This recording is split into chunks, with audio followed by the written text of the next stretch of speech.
Trije načini, kako spoširati jajc. Moj prvi način, po mojem najlažji način, vzameš vrečko, no zliješ malo olivnega olja, dobro namažeš in enostavno noter ubiješ jajce. Vrečko damo v vrelo vodo in pustimo 3 do 4 minute. In tako dobimo res simpel, perfekten poširan jajček, brez pacanja, 1, 2, 3. Lahko jih delaš več naenkrat.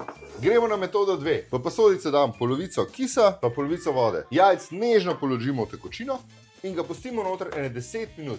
Kis bo zakrhnil beljakovino in nam bo pol ful lažji poširati v vreli vodi. Dejansko vse skupaj sam zlijemo v vrelo vodo, pa počakamo spet 3 minute. Pa še tretja klasična metoda, poširanje jajc direkt v loncu. V vodo moramo dodati malo kisa, pazimo, da voda ne vre preveč, žlih nežno mora bolj poteti. Pri klasični metodi se bom jaz pomagal s tole posodico, da bom lažje vlil jajc v samo vrelo vodo. Ko voda skoraj zavre, žlico naredimo vrtinc in jajc pustimo res na sredini. Zdaj ga pustimo pa 3 minute čist primer, da se poskuha. Po 3 minutah jajček nežno prestavimo na krožnik. Pa imamo 3 načini, kako spoširati jajc. Zdaj pa nimaš več izgovora.